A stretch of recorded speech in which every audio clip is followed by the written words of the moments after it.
felt like it is.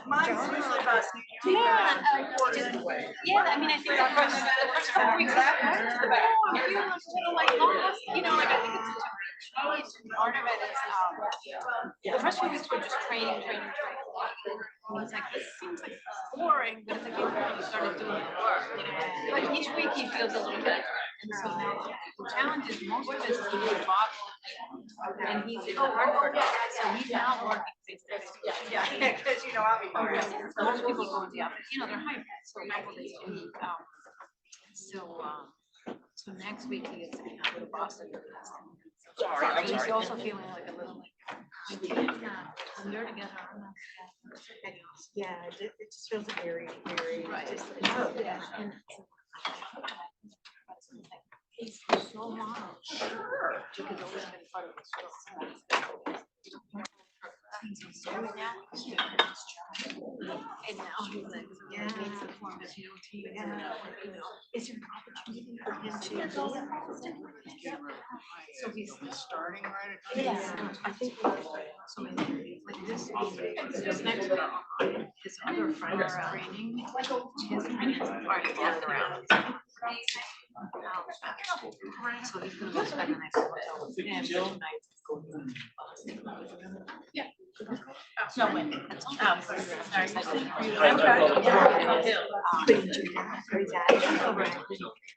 Yeah, I don't think it's today. All found in Hartford. He went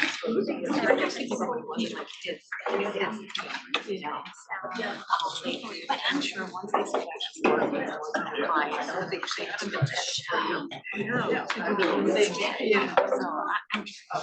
I have no real worries about it, but it is interesting.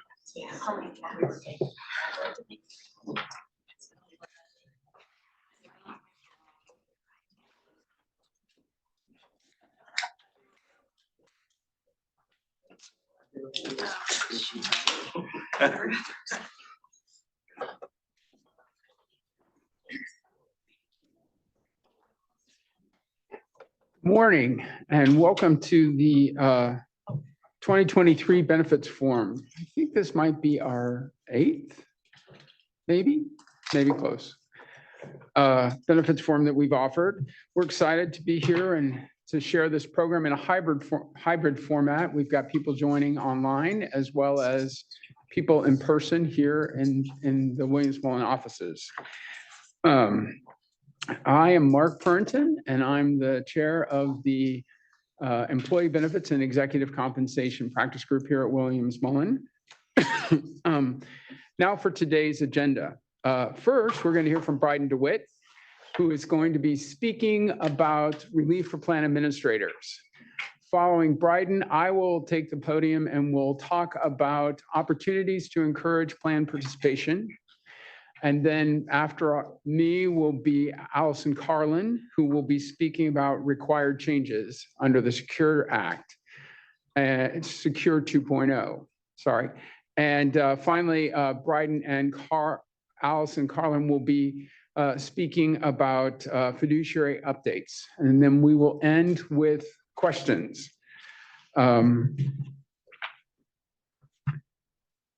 So to begin, let's go over some housekeeping notes. First, we are using Slido, which is a web page. Maybe I'm supposed to switch to a new slide.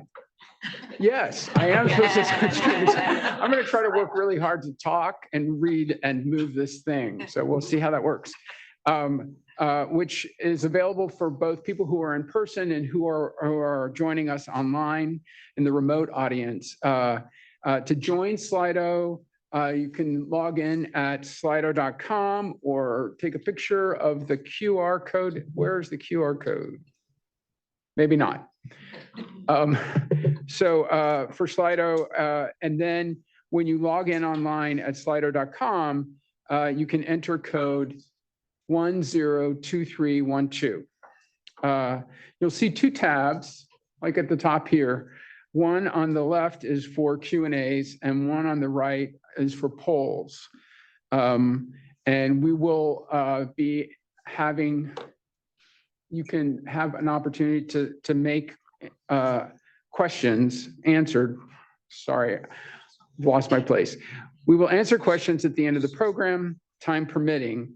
When submitting questions, please include your first and last name. I promise we will not read your name out when we read the question, but we want to have that or your email so that if we can't get to the question at the end of the program, we can then reach out to you and answer your question directly.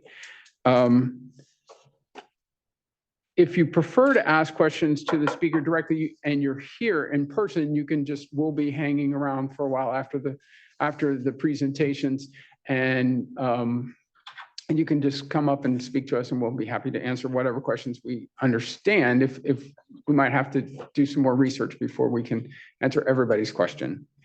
For remote attendees, if you're having any audio or technical problems, please use the same Q&A feature in Slido, and one of our marketing team will assist you. We hope both the in-person and remote attendees will participate in our polling questions. You can click on the poll tab on the right side of the Slido screen for the questions. Housekeeping, just a few more housekeeping items. This program is being recorded. Watch for a follow-up email coming out sometime this afternoon. It will have links to access the presentation materials as well as a recording of today's event. There is SHRM credit, SHRM credit. The same email will include, that will come this afternoon, will include a link for you to download the SHRM attendance certificate. The program is valid for 2 hours of SHRM credit. Finally, we have some fun and happy, sort of happy news, housekeeping news for our practice group. A couple weekends ago, our associate Allison Carlon got to take an unexpected trip to Paris and got engaged. Yay! Later the same weekend, Brydon became a grandfather for the first time when his granddaughter Ellie was born at 5 a.m. in the morning on Monday. And also, this is happy and somewhat sad news, our senior paralegal, Clara Pollock, who's been with this team way longer than I have, is retiring at the end of the year. She's been fantastic, and we are excited for her and her retirement. We're a retirement group. We believe in retirement, but we're also sad that she won't be here. In preparation for her departure, though, we have hired a new paralegal, Jordan Douglas, who is also here this morning, sitting back there with Claire, for those who are in the room. So we're happy to have her with us. Slide. Did I skip? Nope, you're good. Okay. This is. Keep going. Oh, yeah, no, I didn't. Okay. So now we're going to do some polling. So our first poll, we're going to start off with a poll so we can know a little bit about you. So you can answer the poll. There is a QR code if you want to take a picture, or you can also go to slido.com and you'll need to enter 102312. And so let's see.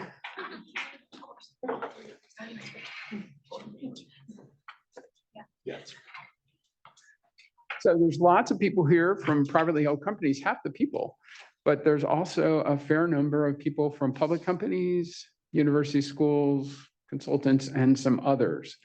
That might be the law firm people who are sitting here, but they don't look like they're doing their form. Okay. Please use the poll tab in Slido to send your, no, I was supposed to say that. And okay, sorry. We're going to go on to the next. Do I click forward or does it just happen? Okay, here's our, there's a reason why we had these practices and I still didn't get it. our next question has to do with the title that you may have at your employer. So we have some better understanding of who's here. It looks like we're getting some responses. More others. That's exciting. Maybe titles are hard to pin down. Okay, other is the number one. That's exciting. So consultants, benefits managers, HR directors, CFOs, general counsel and attorneys. Maybe some of my partners have decided to chime in. I don't know. Okay. And now I'll hand over the podium to Brydon Dewitt, who is going to be speaking to us about relief for plan administrators.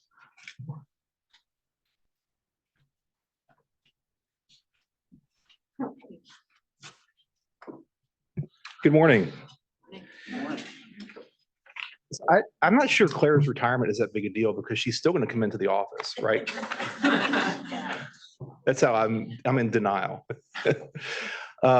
And I was thinking instead of talking about the Secure 2.0 Act, I would just show you photos of Ellie, if that's okay. I'm not sure if you get SHRM credit for that, though. So I guess maybe we should go ahead and talk about this. The Secure 2.0 Act, and along with the original Secure Act, seems to be a recognition by Congress of the state of our retirement system, to the extent that you can call it a system. I often think about my great Aunt Ruth and Uncle Jim, who worked their entire working careers at Westvaco and retired with a defined benefit pension and lived a pretty good life for the rest of their lives on the Westvaco defined benefit pension plan. And those, as we all know, those DB plans have gone away, in part because of prior legislation from Congress.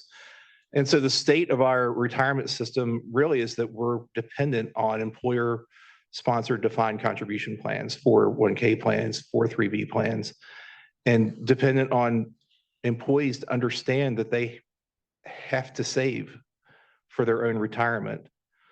And these plans, right, they're really easy to administer and stay in compliance, right?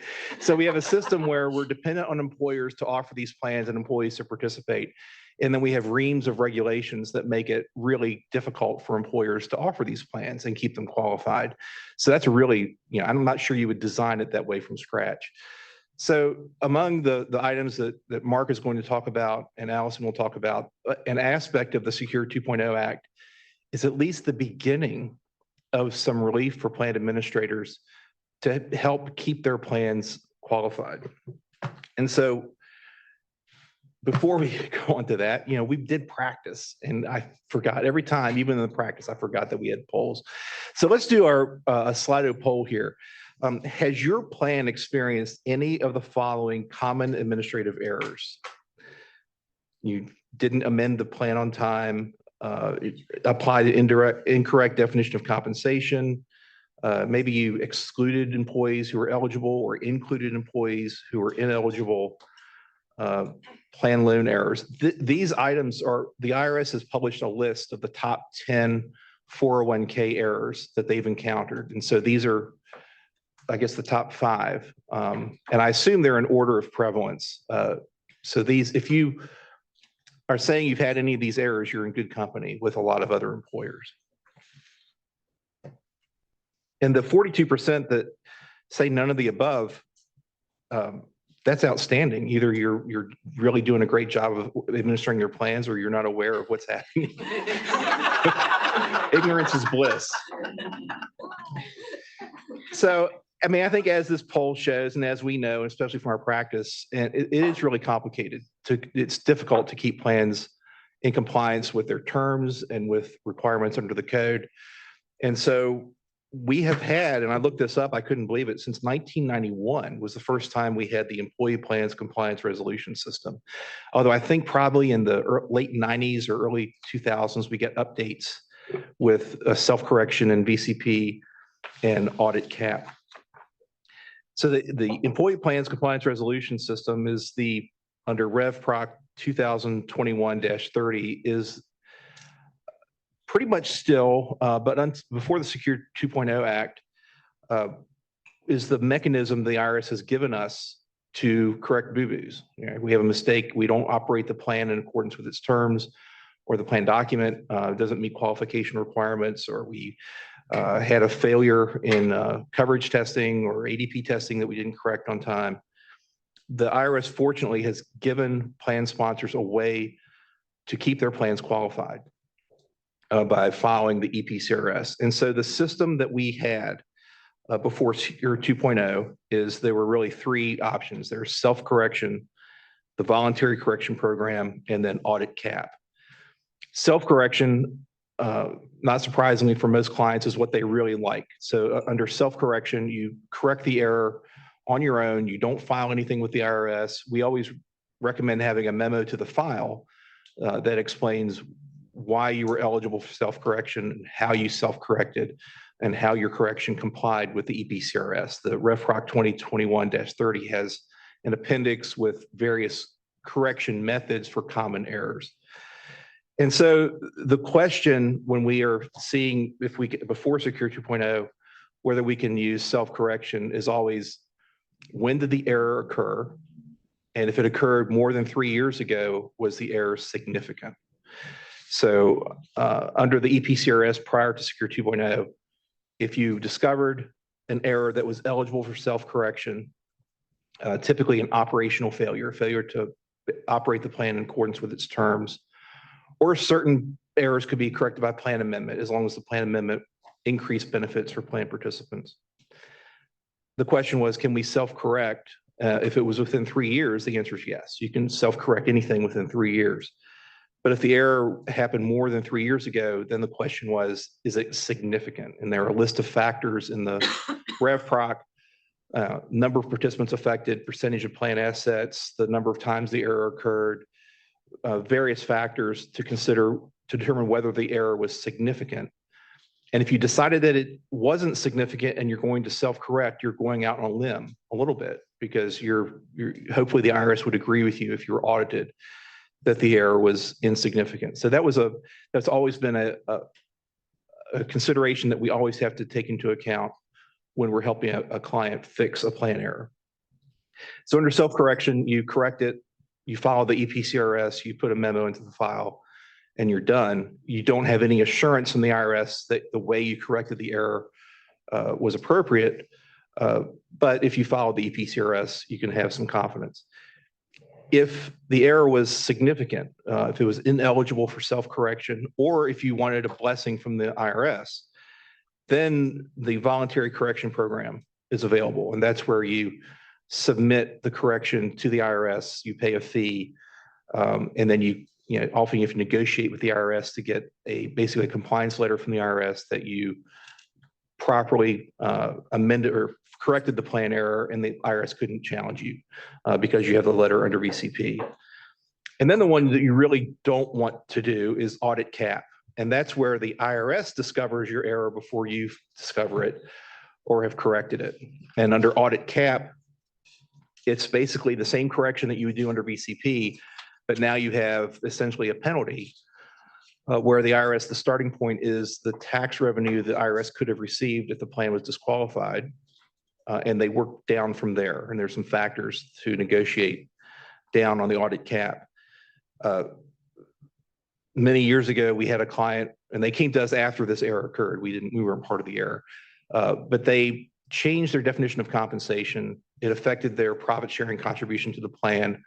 And the total amount involved was like $3,000 that participants received collectively $3,000 more than they should have received under the change in the definition of compensation. They amended their plan late. So you have to amend discretionary changes by the end of the plan year.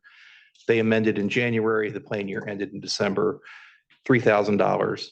Doesn't seem like a big deal. The audit cap sanction that the IRS started with was $40,000. So you don't want to go in audit cap. Now we negotiated that down, I believe, to around 20 to 15,000. But you don't want to get to audit cap. So this has been in our minds as benefits lawyers for a couple decades at least, or 15 years since we've had self-correction, that this is the analysis that you go through. And then at the end of last year, Secure 2.0 Act was signed into law. And this is section 3.05. And I just wanted to provide, this is the actual text from the Secure 2.0 Act, because it's the kind of thing that we had to read over and over to make sure this is really the case, right? So any eligible inadvertent failure may be self-corrected unless the failure was identified by the IRS before you commence correcting it, and the correction is completed within a reasonable period of time after the failure is identified. And then, we had that 3-year rule for significant or insignificant. The correction period is indefinite and has no last day. So you mean we don't have to worry about significant or insignificant anymore? No. We can correct an error 5 years after it occurred, and we can self-correct an error.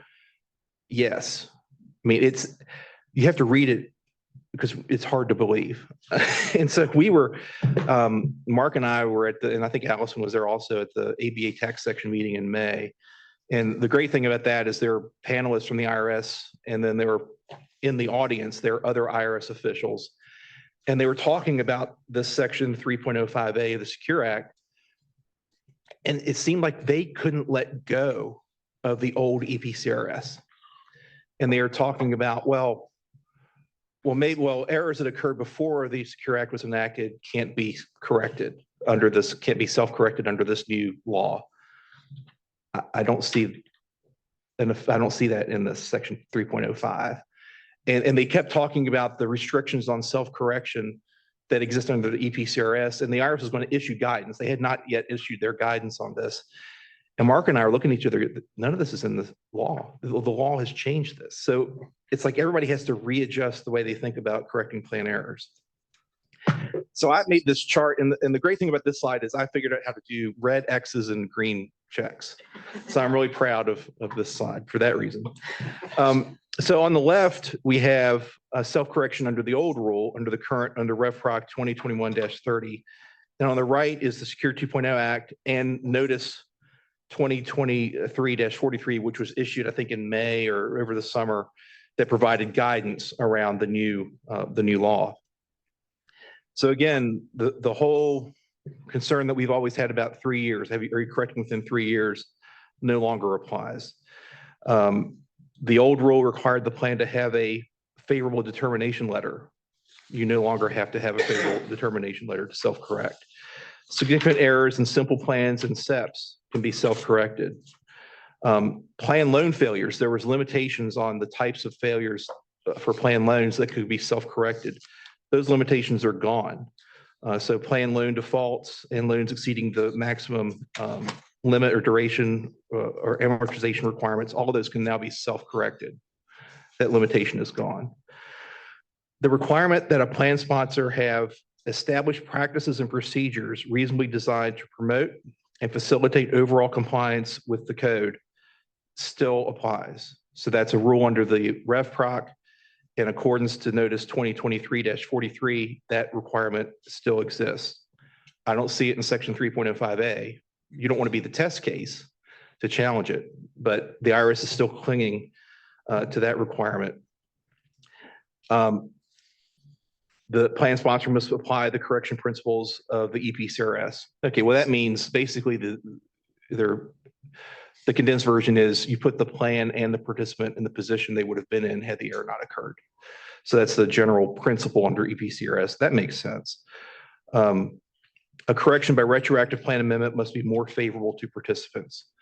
So in my example, where they used a different definition of compensation that was more favorable to participants in the tune of $3,000, could have been self-corrected by a retroactive plan amendment, and they wouldn't have faced audit cap. But that wasn't available back when this error occurred.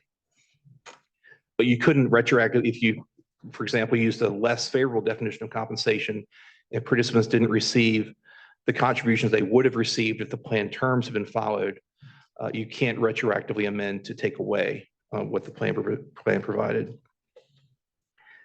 And then another requirement of self-correction under the old rule was that self-correction of significant failures had to be substantially completed before the plan or plan sponsor is under examination. So you had to kind of complete your self-correction before the IRS discovered that you have a problem. That requirement no longer applies. So you can see it's an incredible liberalization of the ability to self-correct plan errors. And I think it's fantastic that we have this relief because it's difficult to keep our plans in compliance. I'd like to focus a little bit on this requirement that there are established practices and procedures. When you self-correct, even before the Secure 2.0 Act and now, there's still a requirement that the plan sponsor have established practices and procedures to ensure compliance. Under REFROC 2021-30, it provides that these procedures may be formal or informal. A plan document alone is not enough. And the fact that you have a plan document isn't enough to say that you have established practices and procedures. You could have a plan operations manual, but whatever you have in place has to be routinely followed. And then the IRS has some FAQs on their website. You don't need policies and procedures that cover every possible failure. You must show that you have an overall effort to comply with the code's requirements. And an example in FAQs is like a checklist to determine if an employee is a key employee for top-heavy testing. So when we have done self-corrections, we say, well, the client has an HR department that's focused on compliance. They've engaged a record keeper that does compliance testing. They have a law firm that helps them stay in compliance. But in thinking about this, it might not be a bad idea to have, even though it says it can be formal or informal, to have in your back pocket some sort of a check sheet or something that establishes that you have practices and procedures to help keep your plan in compliance. It doesn't have to be something significant, but just thinking through this, it might be helpful to have that, to bolster your case that you're eligible for self-correction. So as I mentioned, the IRS issued notice 2023-43 in May that where these folks in the room and the ABA tax section meeting were arguing, they finally came together and produced this guidance on self-correction. And there are three aspects of this I'd like to focus on. First, you're not eligible for self-correction unless if the failure was identified by the IRS before you took actions demonstrating a commitment to implement self-correction. So unlike the old rule, you don't have to be almost finished with your self-correction before the IRS discovers it. Now you have to have demonstrated that you have a commitment to correcting the error. The self-correction has to be completed within a reasonable period of time after you identify the error. So even though we don't have that 3-year rule, if you discovered an error today, you shouldn't wait 2 years to correct it. You need to start getting on the ball to correct it. And then the failure can't be egregious. It's not an abusive tax transaction, doesn't relate to the misuse of plan assets. So what are actions demonstrating a specific commitment to implement a self-correction? Well, the terms that I always dislike, facts and circumstances, whatever that means. But the guidance also says that actions must demonstrate that you're actively pursuing a correction. So the mere fact that you had a plan audit or that you discovered it, or you just have a general statement of intent that we're going to correct this eventually, is not sufficient. I've talked to Mark about this. I think it would be good. Well, first of all, you should call your law firm. You should call us to start the correction if you need our help. But if you do, that is at least a starting point. And I think it would be good to start a practice of us sending a memo back to you saying, we have met, this is the error, we are going to start implementing these corrective measures, just to put a marker down that we have started a serious commitment to correcting the error in case the IRS is a surprise audit and they discover it. We don't want to be arguing whether we have really started a commitment to correcting the error and can still self-correct. So that's kind of a new requirement that we need to make sure it's clear that the employer has begun a serious effort to correct the error. What is a reasonable period? Again, that's facts and circumstances. But the guidance provides it generally 18 months. If you correct it within 18 months of identifying the error, that's within a reasonable period of time. An exception is an eligibility failure. where you included somebody in the plan because they weren't eligible, wasn't eligible, or excluded somebody who was eligible. You need to, if you're making improper contributions, you need to cease those contributions as soon as reasonably practical after you discover the error, and in no event later than 6 months after the date the error was identified. So the third one is an egregious failure. So this first example, that you've consistently and properly covered only highly compensated employees, that's not eligible for self-correction under this guidance. The second one seems very specific. A plan provides a more favorable benefits for an owner of the employer based on a purported collective bargaining agreement where there's in fact been no good faith bargaining between bona fide employee representatives and the employer. It's a super specific example, but it's in the guidance. And then the third one is you're consistently blowing through the 415 annual addition limit. That's not something you can self-correct. I would argue that Section 3.05A of the Secure 2.0 Act does not have these restrictions, but again, you don't want to be the test case. I would do a VCP. Under this guidance, self-correction is not available. This is the IRS saying self-correction is still not available if you've never adopted a plan document, a significant failure in a terminated plan, orphan plans, demographic failures. That's like failing coverage testing, for example, demographic failures that are corrected in a method other than a method that's provided under the regulations. Again, you can't fix an operational failure that was less favorable to plan participants by retroactively amending the plan to take away benefits. You can't do that. And then a failure in an ESOP that involves Section 409, in which the tax consequences other than plan disqualification are associated with the failure. For example, a failure under Code Section 409P, and you can ask Nona what that means. So that's the expansion of the EPCRS. There are a couple other items here. One of the main ones is the recoupment of overpayments made to plan participants. So this, if you have overpaid a plan participant under the old rule, you had basically a fiduciary responsibility and a responsibility under EPCRS to seek recovery of the repayment. Unless it was a de minimis amount, you had to seek recovery of the overpayment. And then if the participant isn't repaying it, you also have to let the participant know that the overpayment is not eligible for rollover. So here we are, the employer, we've made an error. It's not the participant's fault. We paid them too much. They rolled the money over into an IRA. And then we have to say, oh, can you give us the money back? And if you don't, the money you rolled over into your IRA was not eligible for rollover. It's really sticky. So Secure 2.0 Act, first of all, said you don't have to seek recovery of overpayments. So that's no longer a qualification problem. It's not a fiduciary problem. You do not have to seek recovery of overpayments, and the overpayments are eligible for rollover. That's great. That's great news if you don't want to seek the money back. If you do want to recover the money, the overpayment, you still can, but now there are some restrictions. So you can't charge interest, collection costs, or fees. The recovery may not be more than 3 years after the participant is notified of the error, or the overpayment could not have occurred more than 3 years after the participant is notified. If the participant died and the payment there's now a beneficiary that has the money, you can't recover from the beneficiary. If you do an annual reduction, and so if the person's receiving an annuity or installment payments, one way to correct is to reduce the payments.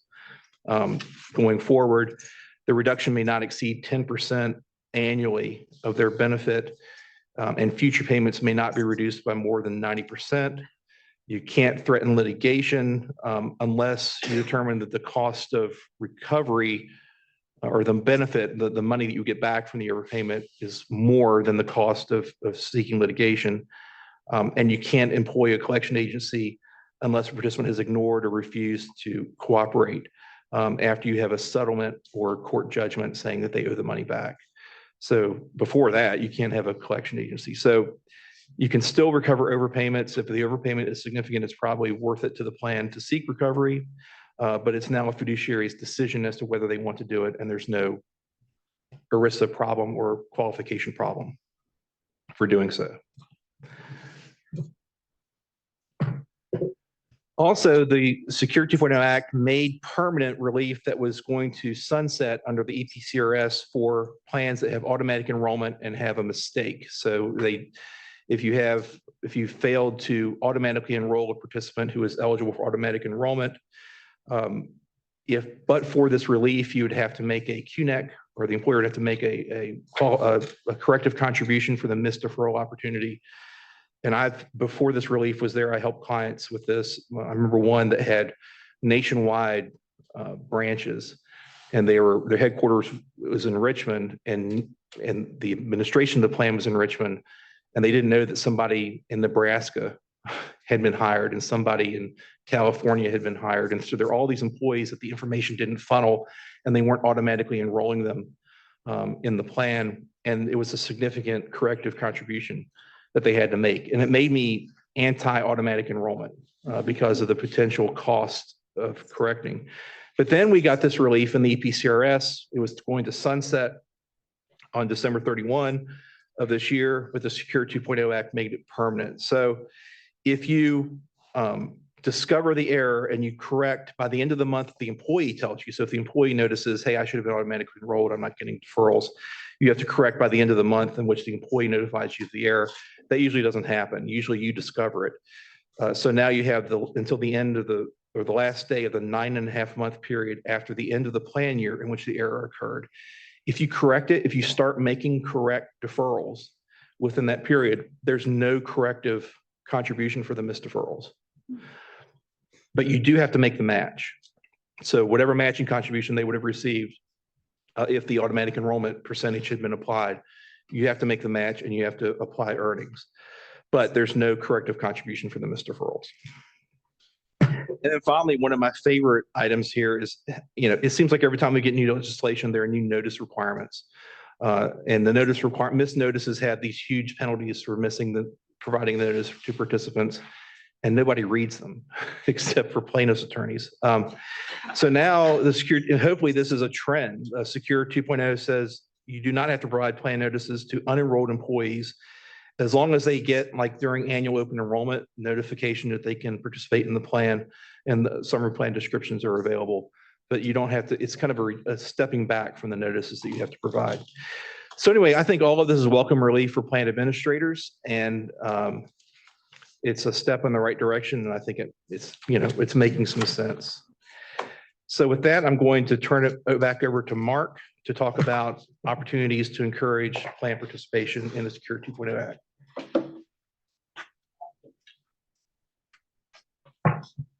Thank you, Brydon. A lot of that is really helpful relief. I'm delighted that the IRS has given us some relief in these situations. So now we're going to talk about some changes. Wait, I have a poll.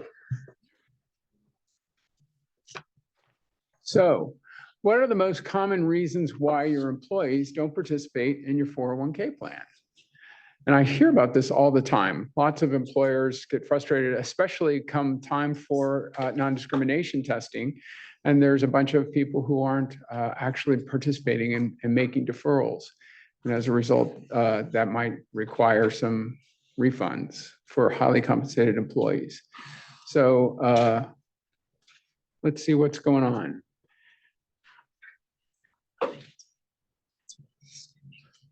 Other financial priorities is clear winner here. 92% of people say, and I think that that's often true. I also think, sometimes people are confused about what the plan provides, and there's a lot of people who just don't take the time to do it.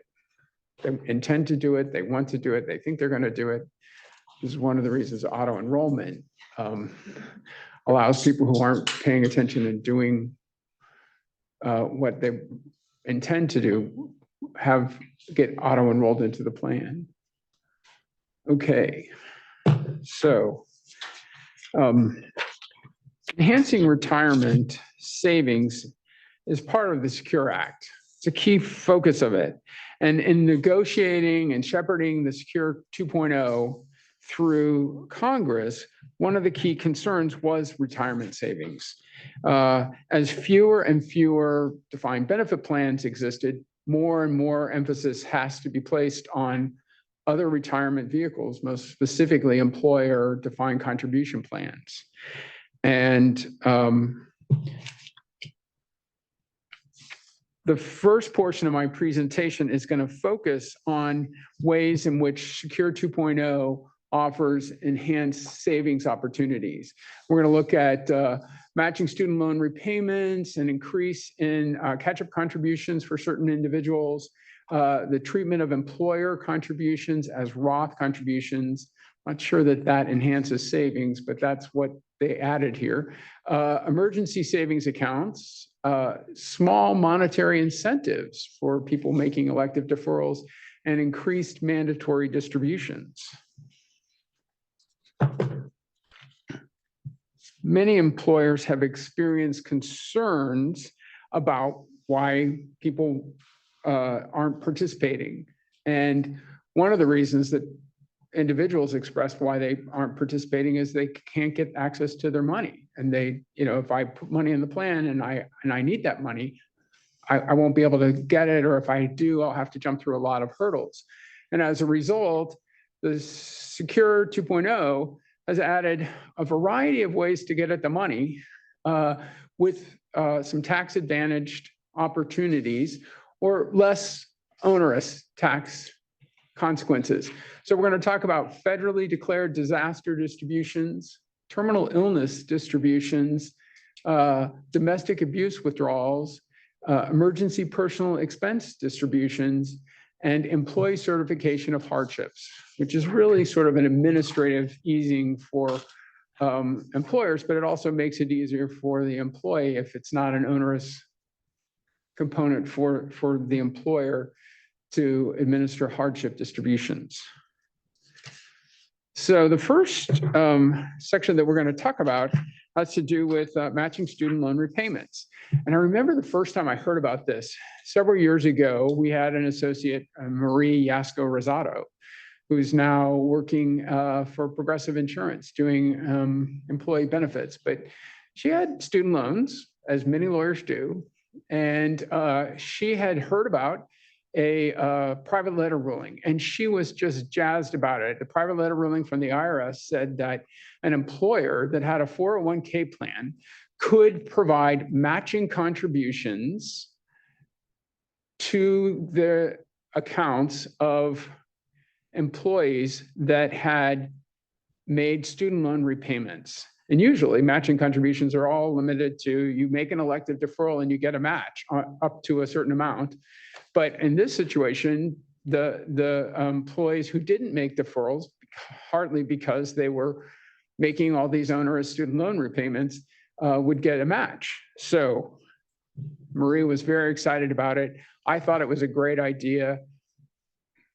And it languished in Congress for almost a decade, maybe. But now student loan repayments have been added to the statute, and provisions in Secure Act have added this for 401k plans, 403b plans, and governmental 457b plans. Just as a quick warning, I'm going to repeat that list over and over again. And if I forget to mention governmental, everything I'm talking about is governmental 457b plans. If you have a non-governmental 457b plan, I'm not talking about that. Just as a warning. You can add this feature to these plans, and the plan can provide that employees who have qualified student loan repayments will be matched as if those student loan repayments are elective deferrals in the plan. And that's a great benefit. Qualified student loan repayments are defined as any payment made by an employee to repay a qualified educational loan incurred by the employee to pay qualified higher education expenses. And there's no more information about what that would be. We have no regulations on this. In fact, this is a repeating theme. The only guidance that we have so far from the IRS is the guidance that Brydon talked about, and then the guidance that said you don't have to make Roth catch-up contributions next year. So none of this is beyond just what's in the statute, and the statute's pretty simple. It just says that the employee has to certify that they made student loan repayments and the amount of the repayment that they made. And these are qualified student loan repayments. So I think I'll move on beyond that. So there's the individual certifies, and they certify the amount that they paid. Now, you can't get matched on, I paid $50,000 worth of student loans. You're only allowed to be matched on the amount that is up to the elective deferral limit that applies for the current year, which is $22,500, less the amounts that have been contributed if the employee in fact made elective deferral contributions. So if somebody's already put in 10,000, they can't be matched. They can only be matched on the amount in excess of that, which may be above the amount that you would actually have a match. You know, a lot of people who've put in more than $10,000 aren't going to get a match on every dollar above that. It just depends on how that works within the plan. So if adopted, this feature must be available to all employees eligible to make matching contributions in the plan. And the plan must apply the same matching contribution rate to the people who are making this qualified student loan repayments as to the people who are just making elective deferral contributions. And the rate and vesting schedule has to be the same. So if everybody vests after 3 years, then everybody vests after 3 years. Or if you've got a graded scale, that has to apply both to the student loan repayment matches as well as the elective deferral. There are some special rules that are going to apply for non-discrimination testing.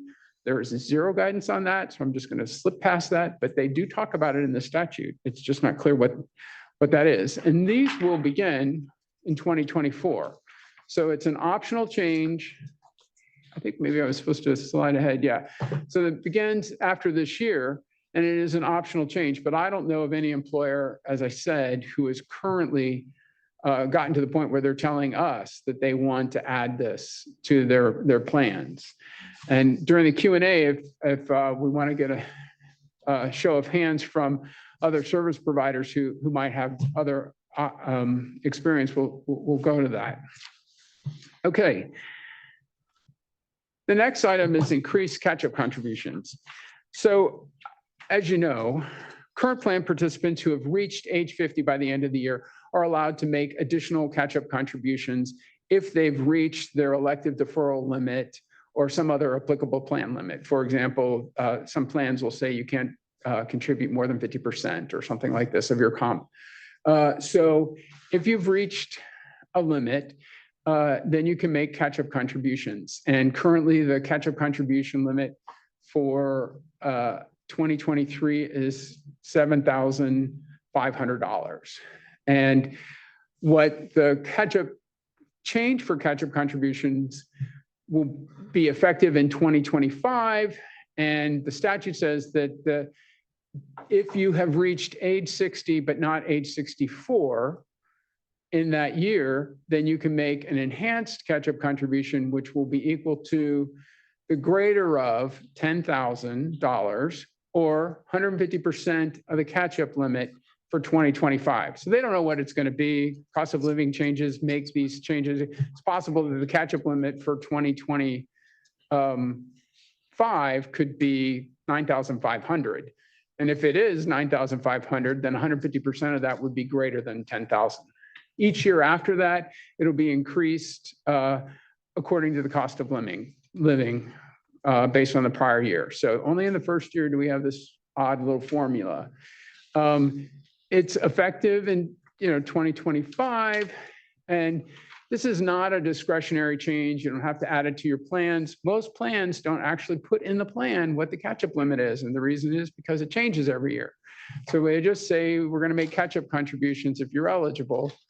So arguably, I guess, an employer could amend their plan to say, we're not going to allow these enhanced limits.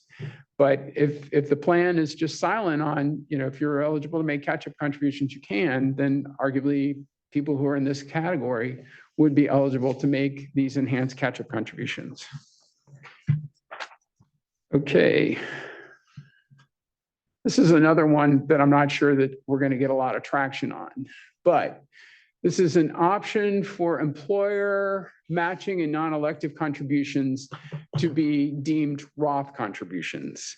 And as you know, if a plan permits Roth contributions, a 401k plan, a 403b plan, a governmental 457b plan allows individuals who are making an elective deferral to designate their elective deferrals as Roth contributions.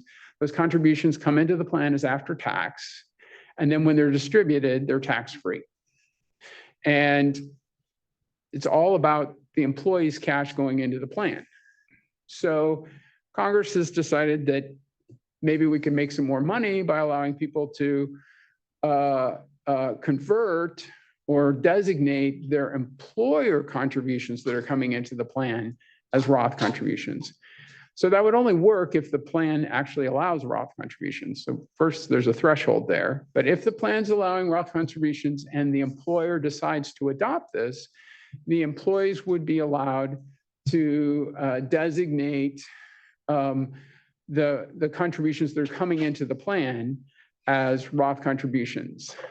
There's some problems here. We don't know how this is all going to work out. It's going to require some adjustments in payroll because let's say I'm going to get a matching contribution of $10,000 because I'm really lucky. And that $10,000, then I elect to make that a Roth contribution.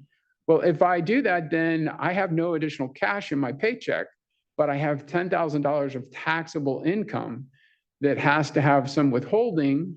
And so that's the tax on that additional taxable income is going to come out of payroll. So the payroll has to get up to date on what they're doing. The record keepers, it's my understanding, have not jumped on top of this. They've been trying and struggling and thinking about and working hard to figure out how they're going to accommodate this should it come down the pike that somebody really, really wants to do this. But it's my understanding, I don't know of any of the major national record keepers who have said, yes, we're ready to go right away. And as you can tell, the effective date for this was December 29th, 2022. That's the date of enactment for Secure 2.0. So they, I don't know, they passed it at the end of December and they thought in January, people are going to start this. I don't know. But anyway, there is another option out there already, and that is what's called an in-plan Roth conversion. And that's an option that a 401k or 403b or 457b could offer. Probably not a 457b because that's only elective deferrals already. So if they're going to offer Roth, they don't have a reason to offer this. But that allows the participant to say, I want to change $10,000 that's in my retirement account that came from employer contributions into Roth contributions. And they make the election and then they recognize income, and they might do that every year for a while until all of their contributions are Roth in the plan. So we'll see. Time may tell whether this actually gets any traction. Emergency savings accounts. Now, this was a little out of left field for me because this isn't about retirement savings. This is about emergency savings. And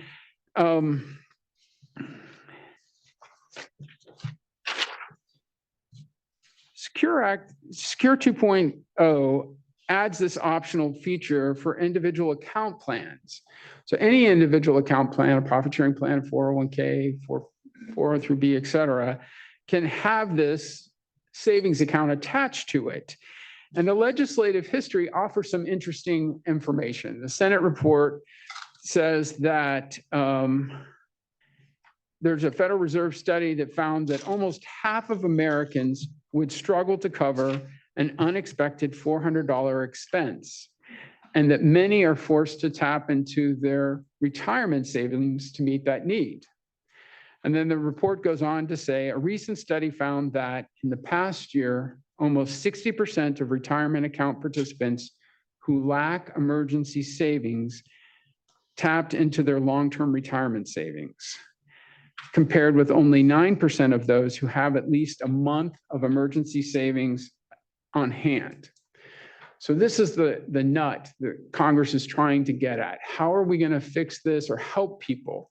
And their idea is we're going to do this inside or adjacent to or part of a retirement plan. And it's not a bad idea. I can see some complexity, but I also see some reasonableness. I can also see that the record keepers might not love it. But so they're creating these short-term savings accounts for individuals. And the short-term savings accounts have certain requirements. The accounts cannot be required.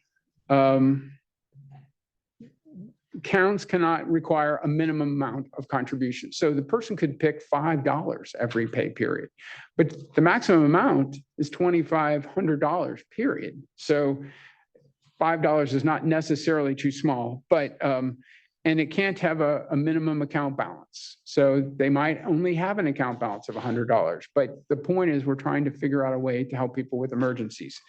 The maximum account balance is $2,500 or lower if the employer chooses.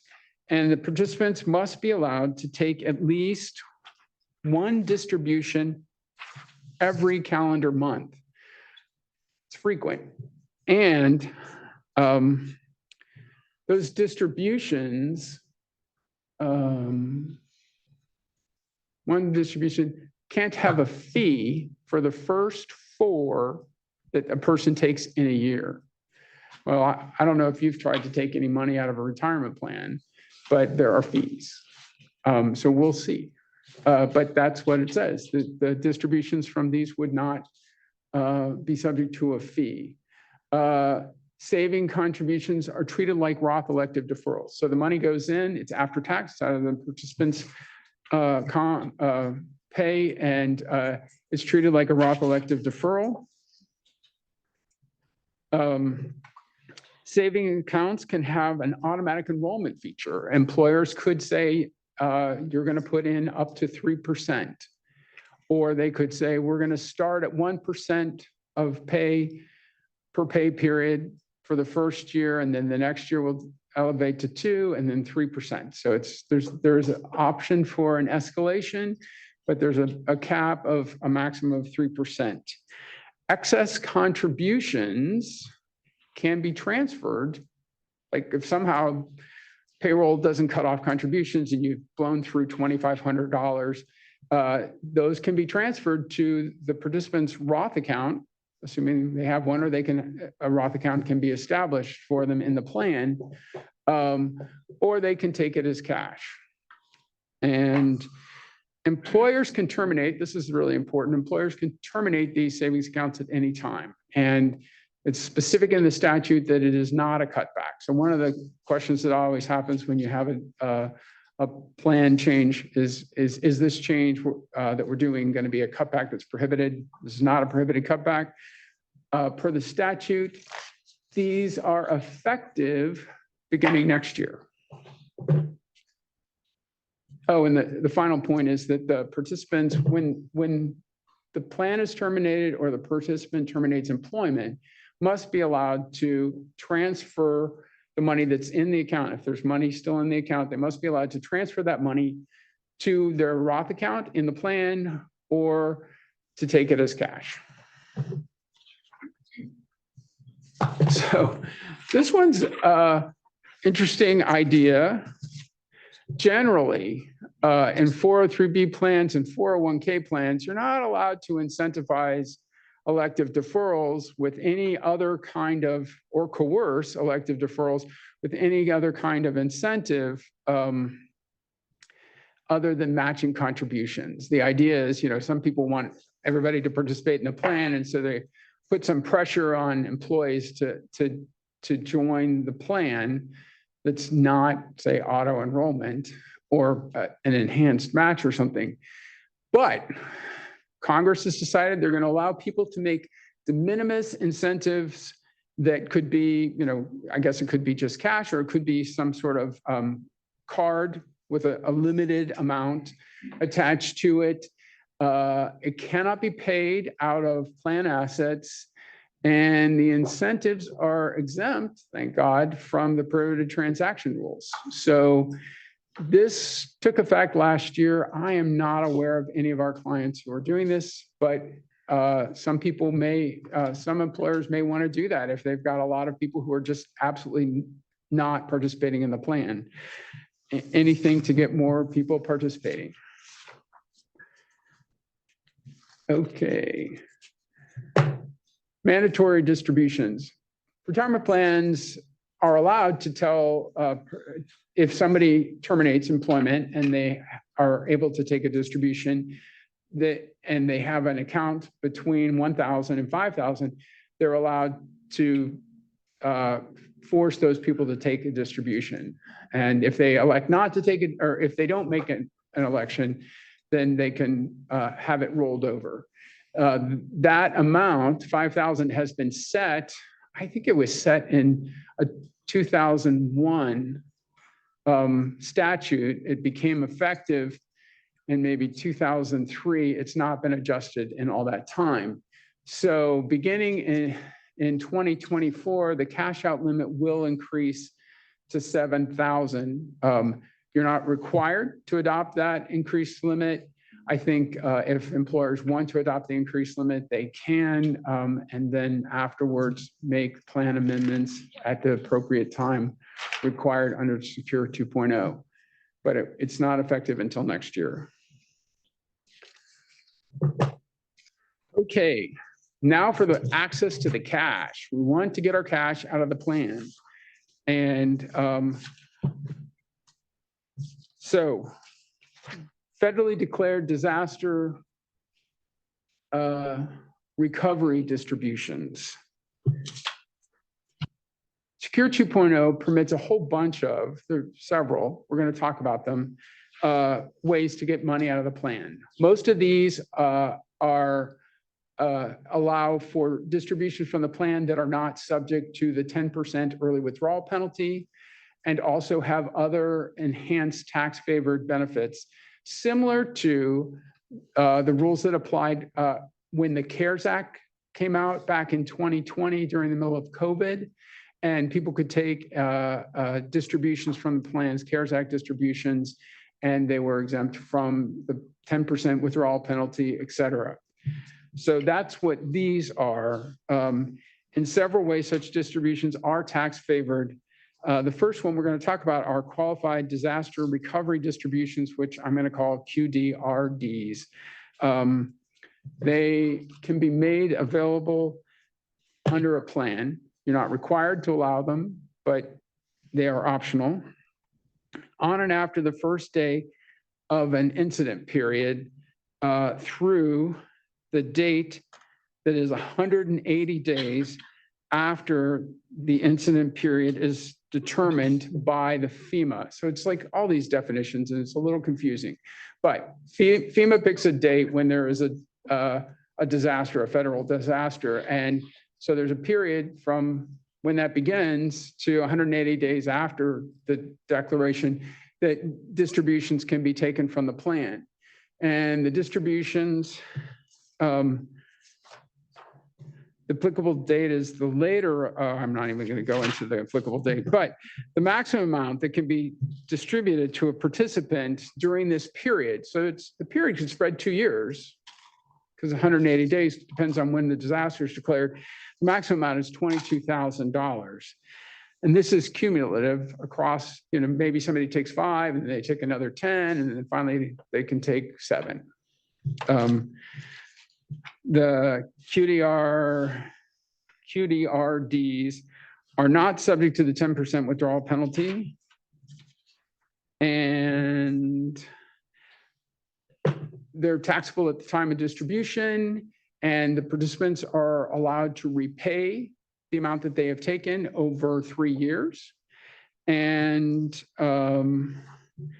participants who elect to have a QDRA include the income in the year of the distribution.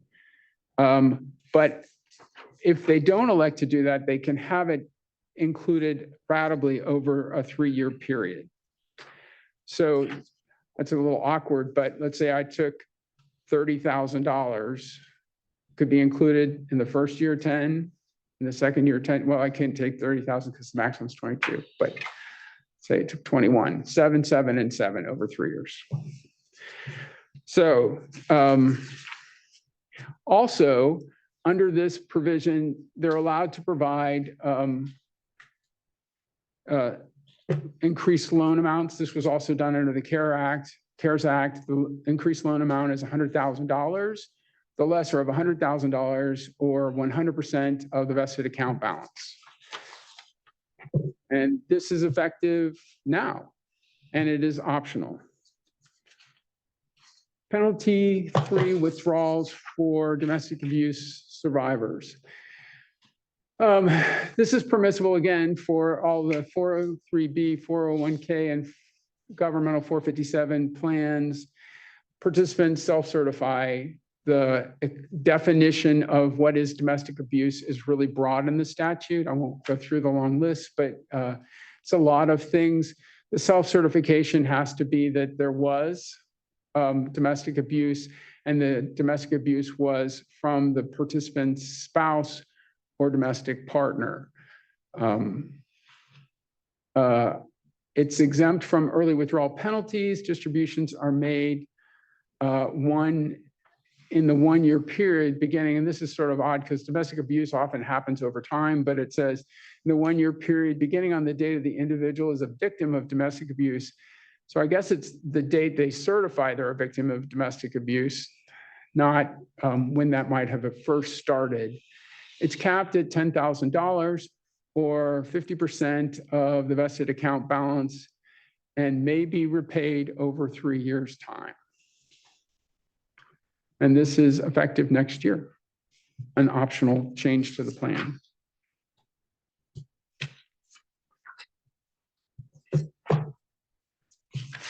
Penalty-free personal emergency personal expense distributions. So Secure 2.0 is going to allow people to get relatively small amounts for emergencies out of their plan and not have to pay penalties on it. Personal emergency expense distributions are another thing that an individual participant can certify that they are experiencing a personal emergency and that they need this for an unforeseeable or immediate financial need. And it is limited to the lesser of, so not a huge amount, $1,000 or the participant's vested account balance. So that's kind of consistent with these other ones that we've seen. That's the lesser of two things. It can be repaid over 3 years. And you're not allowed to get another one unless within 3 years of taking a personal expense distribution, unless you've paid it back or you've contributed enough to the plan, the participants contributed enough to the plan in elective deferrals to make up for the amount that was taken out.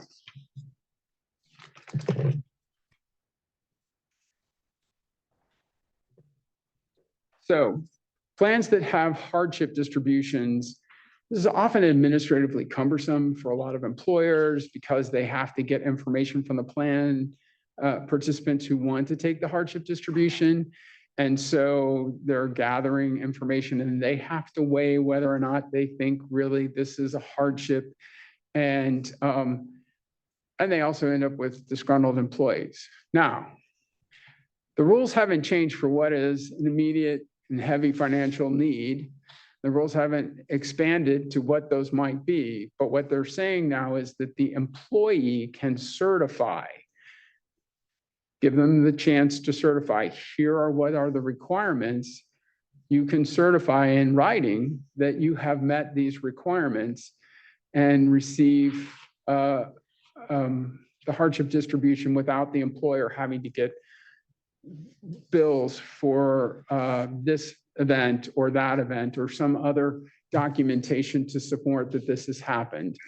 This is available for 401k and 403b plans. There's a slightly different provision in 457, governmental 457b plans. It's not immediate and heavy financial needs. It's just unforeseeable emergencies, but they both apply, and it's effective currently.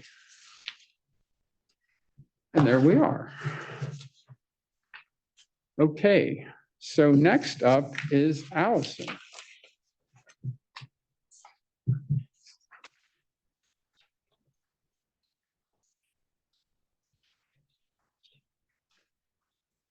All right, thank you, Mark.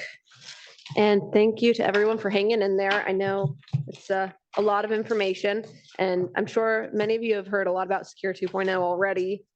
So hopefully you're getting some good stuff out of this so far. All right, now you may have thought that you would not take home homework from today, but this is the homework section of the presentation. First up, a poll. So does your company hire part-time employees working less than 500 hours per year? Use the QR code. Make sure you hit submit at the bottom as well.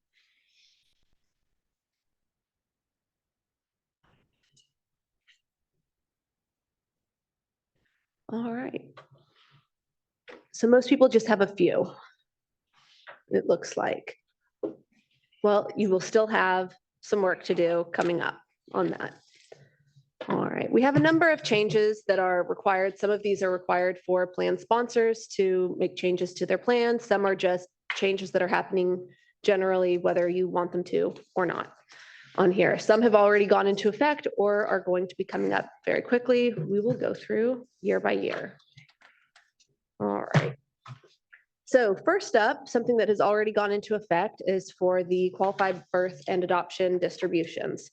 While these are not required distributions for a plan, you do now have a required repayment period that is limited to 3 years on here. This is only going to apply to distributions that occur after December 29th, 2022.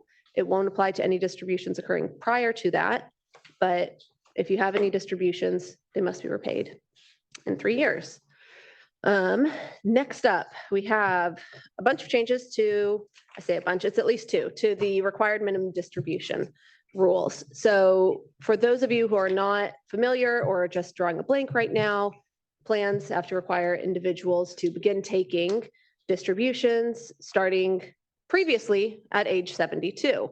That changed with Secure 2.0. As of this year, the age for required minimum distributions went up to 73. It is also slated to increase to 75 in 2033, but I think we can ignore that for now. There are enough other things to do. Additionally, we have coming up after this year a change for Roth accounts in 401k and 403b plans. Those will no longer be subject to the required minimum distribution rules here. It all moves to post-death on there. So that is one less thing to keep track of for your Roth plans. That said, through the end of this year, required minimum distribution rules still apply. So don't drop the ball on that because you're excited to not deal with it. Then next up, we have hardship withdrawal rules for 403b plans. These are being conformed starting for plan years in 2024 to the rules for 401k plans. What that essentially will do is open up more types of funding for employees to be able to take out these hardship distributions for them. And then it also confirmed, I think that, what do we have? Sorry, one moment. Oh, it confirmed that participants will not have to take out plan loans before taking hardship distributions from a 403b plan there. And then last up for the immediate concerns for you are going to be the contribution limits for simple plans. that were increased. And then we also have higher deferral limits for employers with 26 to 100 employees on here. Once again, that's 2024. So that is pretty easy, I think, for us coming up. Into 2025, we're going to have expanded automatic enrollment in retirement plans. Mark touched on this a little bit. So we'll have for any new 401k and 403b plans, most of you, if you are a plan sponsor, already have a 401k plan, 403b, you're good on this. But for any new plans that will be coming up, you're required to institute automatic enrollment. The initial enrollment amount is anywhere between 3% to 10% on there, and then with a 1% escalation each year until the participant reaches either 10% or a higher percentage up to 15% on there. And that is not until 2025. So any plan years beginning January 1, 2025 or later on there. And then improving coverage for part-time employees. I think this is a great one. It's also a little bit interesting because it changes from Secure Act, the original Secure Act, which provided that employees had, that when you had part-time employees who'd been working for 3 years with at least 500 hours in each of those years, they then had to be eligible to make elective deferrals in the plan. Secure 2.0 has reduced that 3-year period to a 2-year period. So what we have is, I believe next year is when Secure Act, original Secure Act period, we'll have our first rounds of individuals becoming eligible that have a 3-year period. But then once we get into 2025, anyone with just a 2-year period is going to start being eligible as well. So that's something to keep in mind. Even if you only had a few part-time employees, make sure that you don't forget that. But you have a little bit of time for the 2-year period. Don't forget about Secure Act on there. And then Mark also discussed already the higher catch-up limit for age 60 to 63. That will also be coming up for 2025 on here. All right. 2026 and beyond for us. We have the requirement to provide paper statements. Not a very exciting requirement, but since we're trying to hopefully get away from all of these notices, but when you have a defined contribution plan, you're required to give annual benefit statements. For defined benefit plans, it's once every 3 years. For you, that's going to start in 2026. We also have the treatment of catch-up contributions for high earners. Mark touched on this a little bit.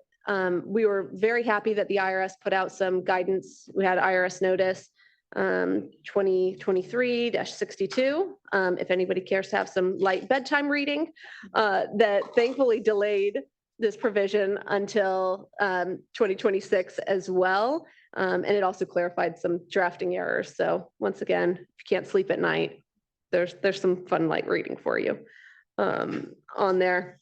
And we also have the Savers Match that'll be coming up in 2027. We're still looking for a little bit more guidance on how that will work, but it is just an additional contribution from the federal government, however, to match contributions into retirement plans. It's going to be capped at $2,000, and it also phases out as individuals earn more, ending at $71,000 for individuals filing a joint return. Different amounts for single and head of household on here. All right. So what next? So whenever we're making any of these changes that plan sponsors have to make, we need to do plan amendments.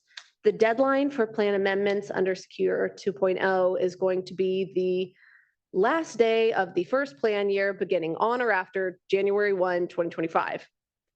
All of those words to say, if you have a calendar year plan, you have until December 31, 2025. If you have a non-calendar year plan, it's the last day of your plan year that ends in 2026. So sometime between December 31, 2025 and the end of your plan year in 2026 is when you'll have to make these plan amendments. That said, we don't necessarily want to wait to start documenting what we're doing until we have this plan amendment. Even when you're making the plan amendment at the end of that period, we still need to make sure that the plan has been operated in accordance with all of these required changes going forward. And when you have some of the optional changes as well, we want to make sure we know when those started to take effect, when we implemented them, so that when we go back to do the plan amendment, we are accurately documenting all of these changes on here.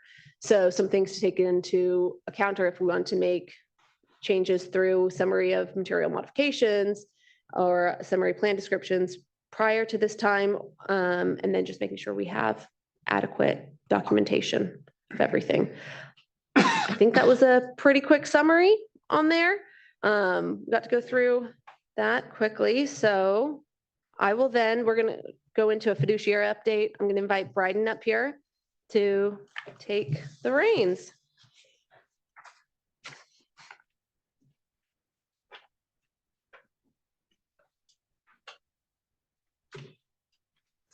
So the notice that delayed the effective date for the Roth, treating catch up as Roth, also supposedly corrected the error when Congress added that provision to the code.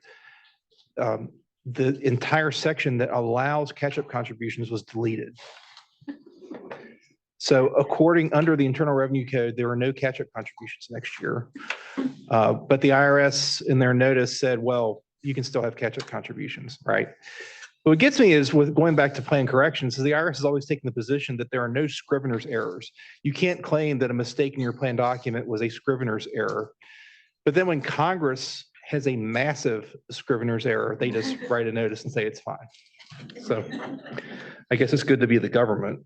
So I'm going to go through a fiduciary update, but first we have a poll question. How often do your plan fiduciaries review investment performance and fees for your plan?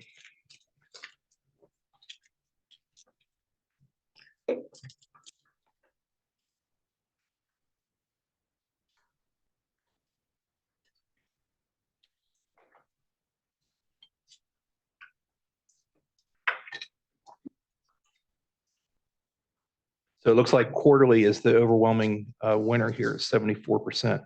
I know we have some investment advisors in the audience. How often do you recommend that plan committees meet and review their investments and fees? Ashby, Nicole, how often do you typically? We'll send the quarterly fiduciary investment review and semi-annually talk to you. Yeah, but you meet at least quarterly to go over, right? Yeah, so the answer I'm getting back is quarterly to do just the review, and then semi-annually a deep dive, I guess, into the fees investments. Yeah, and that's what we see with most of our clients. I think it's best practice. So I think as many of you know, there's been a wave of litigation, 403B and 401K litigation, sweeping the nation over the last several years. And it continued in 2022. You can all of these cases are basically the same claims by plaintiffs, right? It's the fees charged by record keepers are too high. The investment options that you have in the plan, the fees for those options are too high. And the investment options in the plan are underperforming and should have been removed. And we've lost money because our investments have tanked and we're paying excessive fees. And so in last year, we saw 80 cases. We also saw 25 settlements last year, totaling more than $132 million in total. And the range, was from $900,000 to $35.2 million. I think the bottom here, the 2022 cases, what we thought would happen is kind of happening. So they went after the bigger plans initially, and then it's starting to trickle down into the smaller plans. So everybody really is kind of at risk. And the point of my presentation is basically, let's have just good practices, right? Have those quarterly meetings, do deep dives semi-annually, hire an investment advisor, and do your due diligence because these plans are under a microscope. And so I thought I'd just kind of go through some cases that we had last year. The first one is the Albert case. Here, the plaintiffs participated in Oshkosh Corporation's defined contribution plan that has 12,000 participants and $1.1 billion in plan assets. And the claims here are the claims, that we see. I can almost say ditto with each of these cases. So the Fidelity was their record keeper, and the plaintiffs claimed that the fees paid to Fidelity were excessive.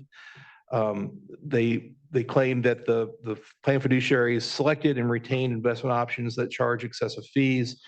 The options they offered, they had too many actively managed funds where it would have been cheaper to have passively managed funds.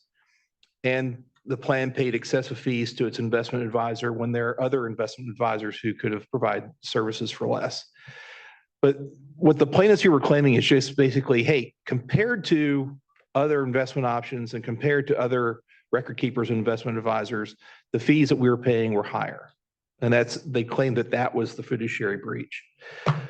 Initially, the district court had dismissed the claims, but in between the district court dismissing the claims and this case getting to the Seventh Circuit, we had the Hughes decision from early in 2022. And basically, the Supreme Court in Hughes held that fiduciaries are responsible for monitoring all the investment options under the plan.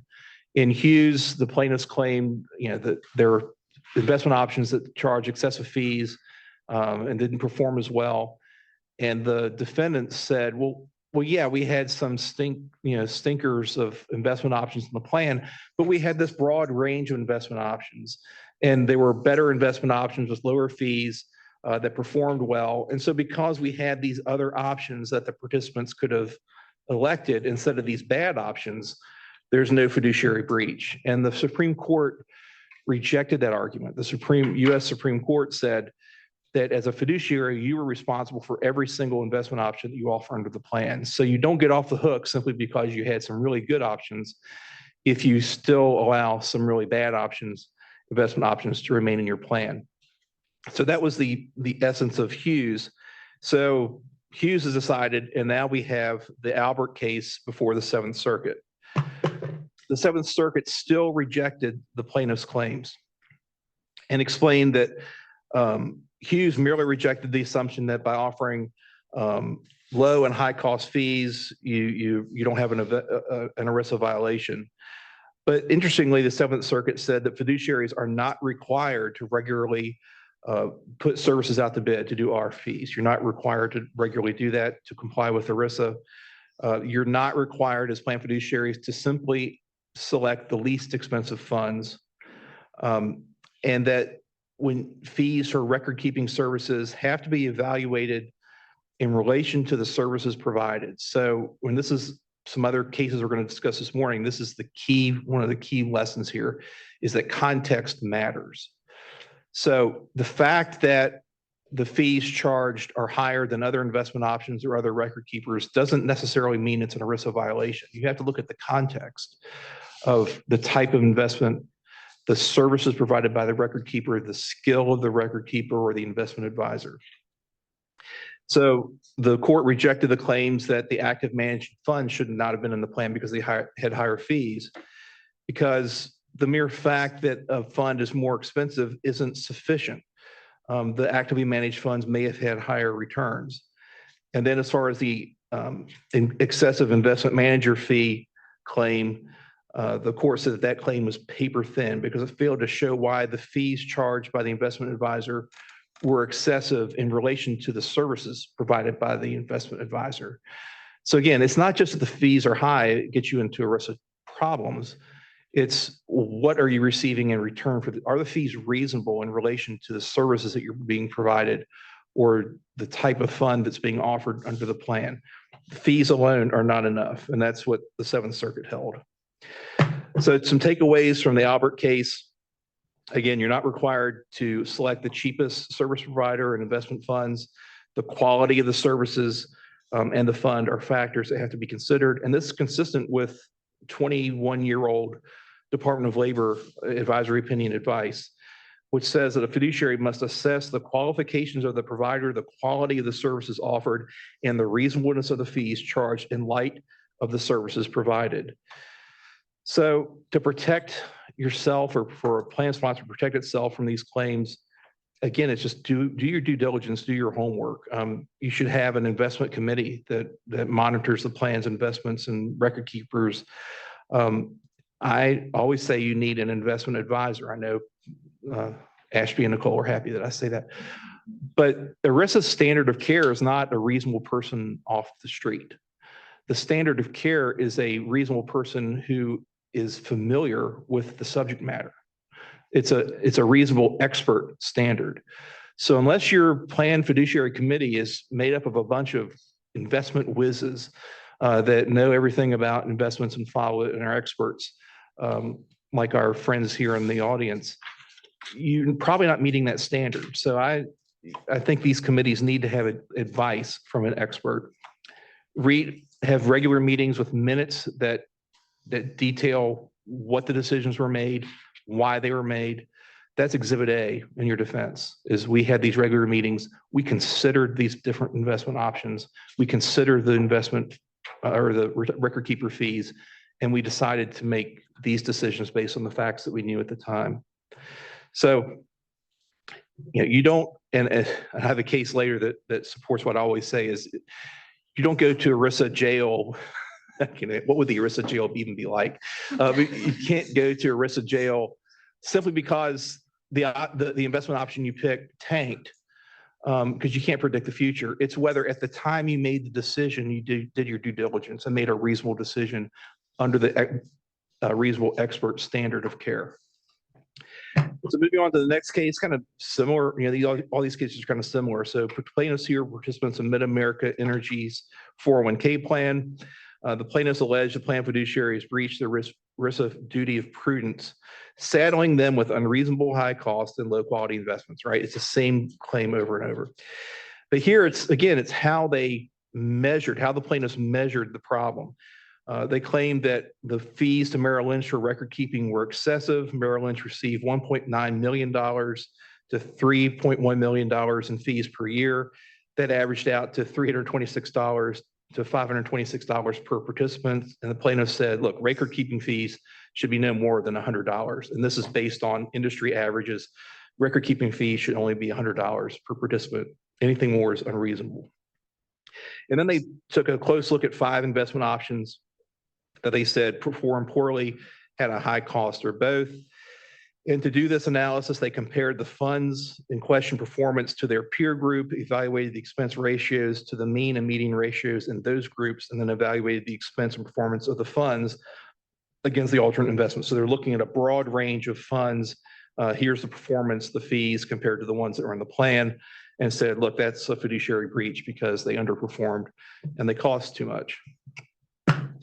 The Eighth Circuit rejected those claims. Again, context matters.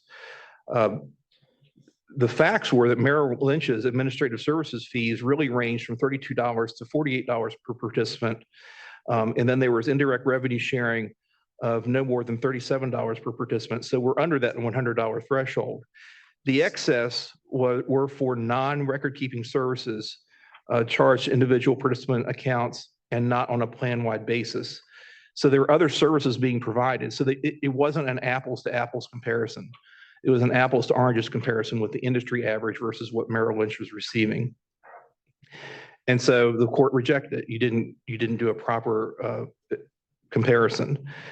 And then regarding the investment funds, that claim was also rejected. The court said that raw performance data for peer group comparisons was not meaningful. The types of fund in each group, the investment strategies, the risk profiles were not known.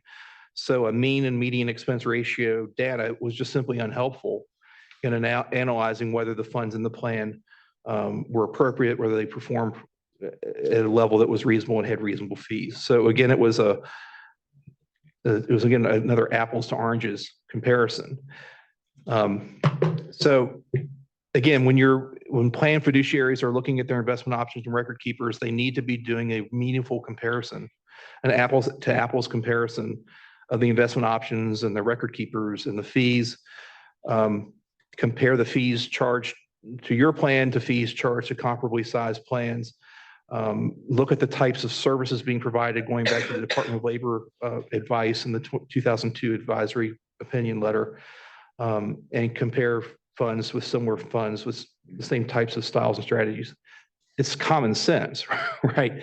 But these plaintiffs are making claims that look how high our fees were without making the case that, well, our fees were unreasonable in relation to the services being provided or the types of funds that were being provided. Context matters.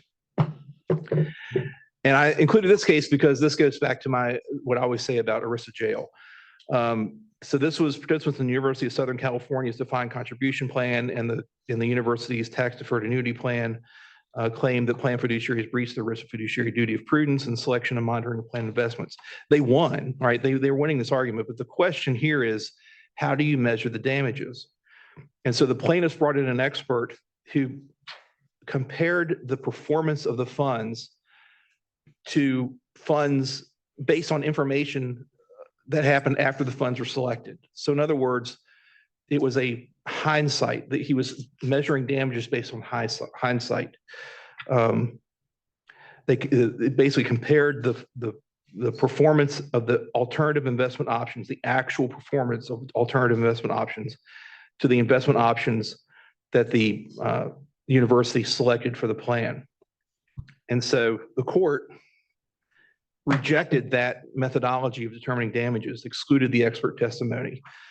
And here's some key quote. The primary question is whether the fiduciaries at the time they engaged in the challenge transactions employed appropriate methods to investigate the merits of the investment and to structure the investment.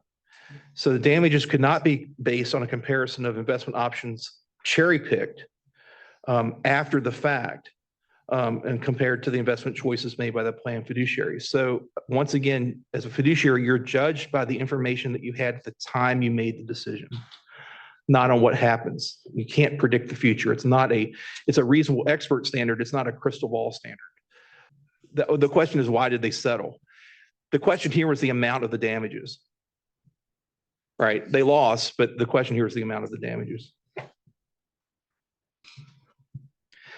And then recently, in the Yale University case, the jury found that the former vice president for human resources and the retirement plan committee did in fact violate ERISA in allowing unreasonable and high administrative fees. But the jury also found that I don't understand this quite. The jury also found that prudent plan fiduciary could have arrived at the same decision. So basically it was the way in which they went about making the decision, but a reasonable fiduciary may have made the same decision. So the damages were zero. I found that interesting. And so now I'd like to turn it over to Allison to talk about something that's been really a hot topic lately: environmental, social, and governance investing.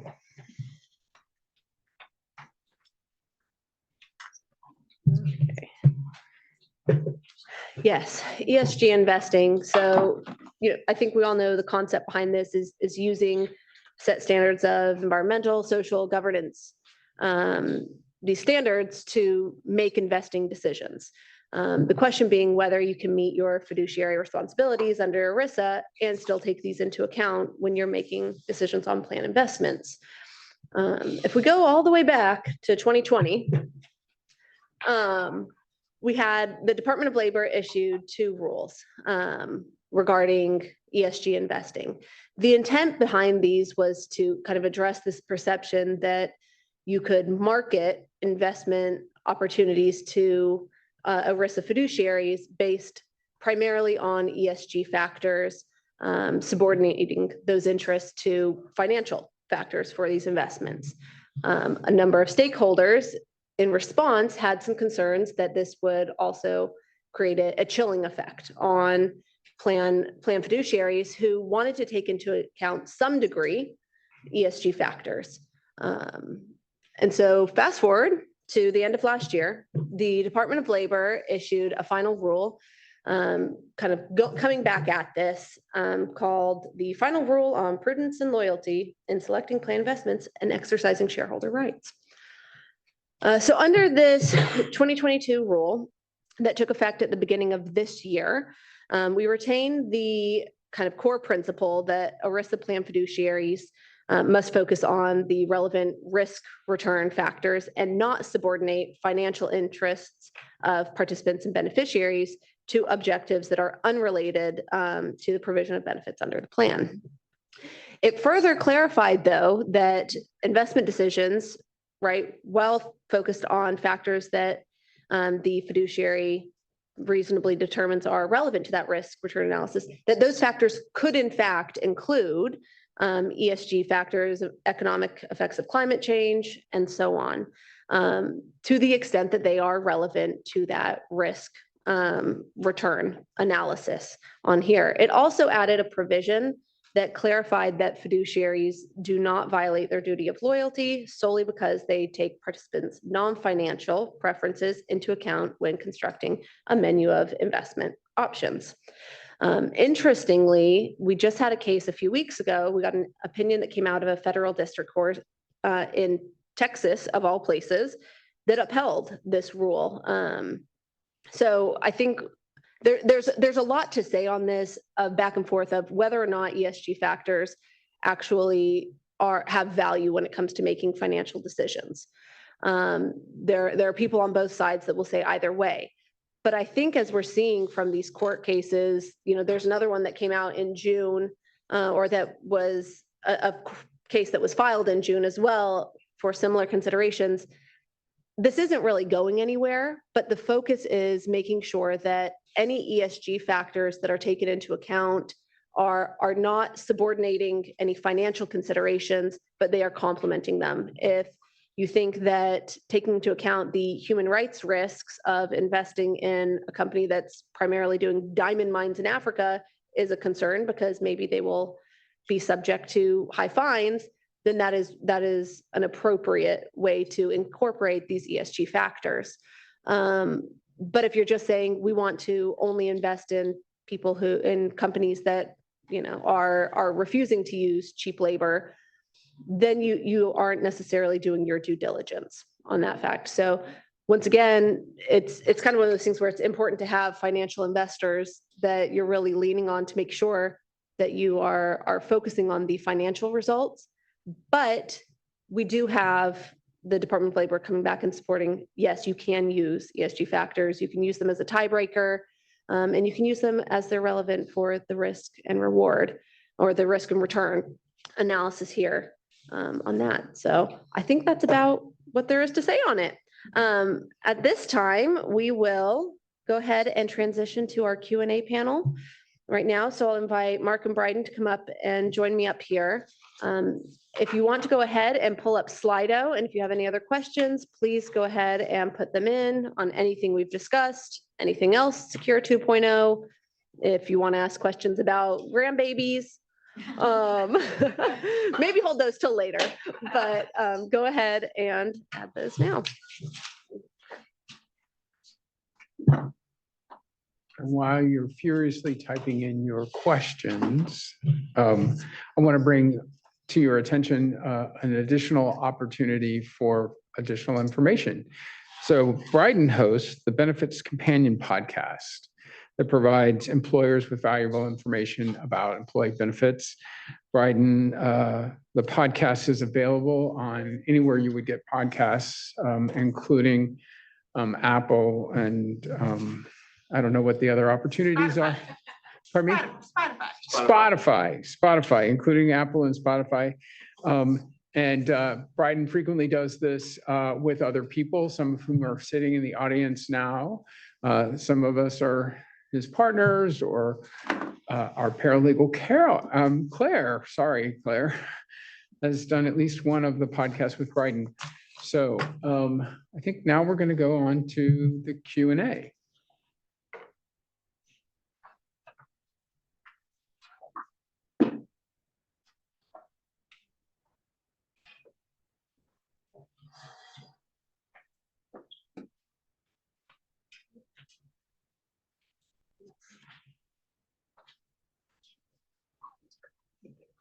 All right.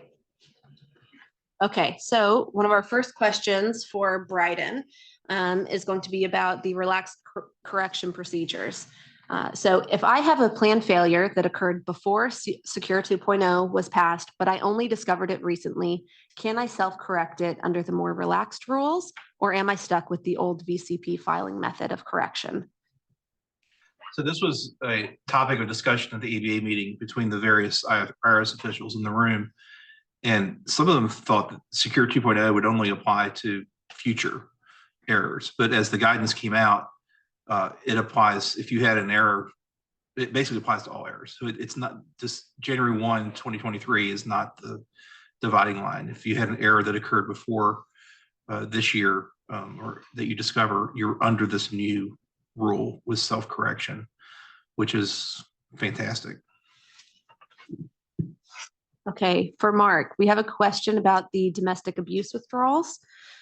Can the penalty-free distribution for domestic abuse be used for a child in a participant's household? Yes. Yes, the push. Oh, it's on. Yes. Secure 2.0 provides that domestic abuse applies to victims as well as the victim's child and any other family member living within the household. So if you're having to remove people, you might be removing more than one person. Okay, and then still with Mark, we have some questions on student loan repayments. Is the matching student loan repayments voluntary or required under Secure 2.0? It is optional. So you're not required to match student loan payments under Secure 2.0, but you may decide to offer that. Okay. And then next up, we are considering matching student loan repayments. I know there are concerns about privacy. What does the employee have to provide in order to certify that they're actually repaying their loans?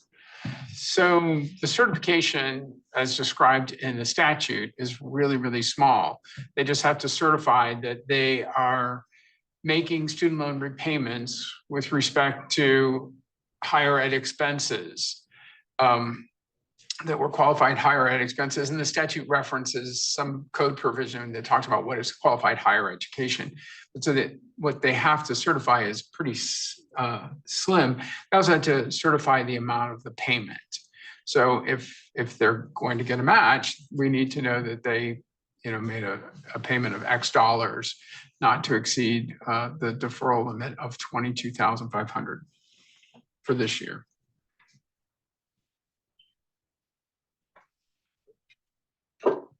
All right, and then a question on providing benefits for part-time employees. So we have part-time employees who are going to be eligible to make elective deferrals in 2024 under the First Secure Act. Are they subject to our plan's automatic enrollment provisions, or do they just make their own elections? Brydon, I don't know if you want to take that. I think it depends on what the plan provides. I mean, the rule is that they have to become eligible to make elective deferrals. They don't have to be eligible for a match or other contributions. So if your plan generally has automatic enrollment for eligible employees, they would be subject to those rules. I think you could probably amend the plan to make them require these employees to make affirmative elections. But it's really a plan design issue and not a requirement under the Secure 2.0 Act. Yeah, I agree. And it's just the Secure 2.0 as well as the Secure Act. Both acts touch on this, and I don't think you're required to have auto enrollment. But if you have it in your plan and you haven't amended the plan to remove that for this new group of eligible people, then it's going to apply, I think. Right, and then we have a question on ESG investing. Talking about all the ongoing litigation, do you anticipate a wave of litigation surrounding ESG investing, or do you think the DOL guidance is enough to protect fiduciaries? I don't think this is going to stop litigation. I do think that the results of the current litigation that has been going on is definitely going to slow down some of that as the DOL rules continue to be held up, especially since we're seeing this. I mean, this recent one came out of Texas that with a Trump appointed federal judge, if we were going to have judges that were going to strike this down, I think this would have been one of them to do it. I think that's going to help bolster the idea. I think you're still going to have people who are going to fight some of this ESG investing, but I don't think we're going to see a huge wave on here. Yeah, I would agree with Allison on that. I think that it's not so much that participants in the plan are necessarily looking for a reason to sue the plan, because the plan might have some investments that have this ESG considerations. It's more like there are people out there who want to fight this. And so they're looking for plaintiffs who they can bring this. But I think that as litigation stacks up, if the regulations survive, I think that the litigation is going to probably dwindle away. All right, and then a question for Mark. Is spousal consent still required for some of the new distribution options? As far as I could tell from the statute, it's not required. Like I read very thoroughly, I thought that this might be an issue for domestic abuse. You know, somebody is married, they have a spouse. The spouse is generally required to provide consent. The statute says nothing about consent from the spouse or domestic partner with respect to a domestic abuse distribution. So I'm not sure about all the others. Some of them are kind of detailed statutory provisions, but I think we'll probably know more when the IRS finally does produce some regulations. All right, and then I think one question that we had that I'm not sure that we can answer fully now, but it was with the Roth employer match, are we aware of any special reporting requirements at this time? But I don't think we've gotten the guidance entirely that we need. Right, so we don't have the guidance, and I have to say, I do not know. I remember as I was reviewing these Secure Act provisions, some of them did have certain reporting requirements that would occur. I'm not sure that the Roth employer match was one of them, but some of them do have, you know, you're going to have to produce. I think there was reporting and disclosure obligations with respect to the savers, small emergency savings accounts, but I don't believe for the Roth it's required, but I'll look. If we have the name of whoever did that, I will look and I will send you an email. Let's see. Are there any other, oh, there's something coming down the pipeline, it looks like. All right. And then we also have, you know, so we'll repeat the findings to the people who are here virtually, but a question of wondering how many participants in the room here are implementing the emergency savings account or are interested in it. So I don't know if we could kind of look at if there's a raise of hands of who is considering that for the emergency savings accounts. It doesn't look like there's a lot of interest here in the room on that. So that may be something that down the line picks up, but right now isn't a priority. Right, and I can see why that isn't a priority. You've got your retirement plan, you have your processes and understanding, and all of a sudden you're having to add a whole bunch of different things to that. I also see why it's not a bad idea, but you know, administratively it could be very complex and difficult. So we'll see whether there's any pickup on this.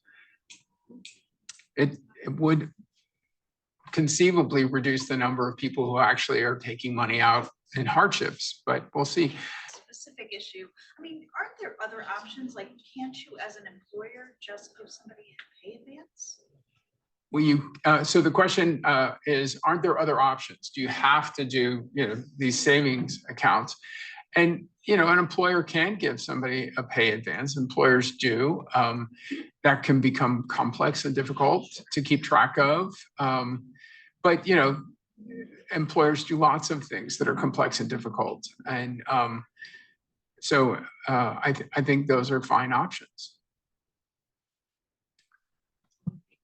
And then our next question, do you have to offer a matching contribution to part-time employees or just allow them to voluntarily defer?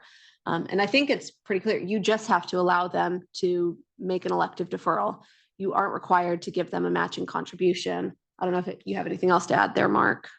No, that's correct. The original Secure Act and 2.0 does not require any employer contributions.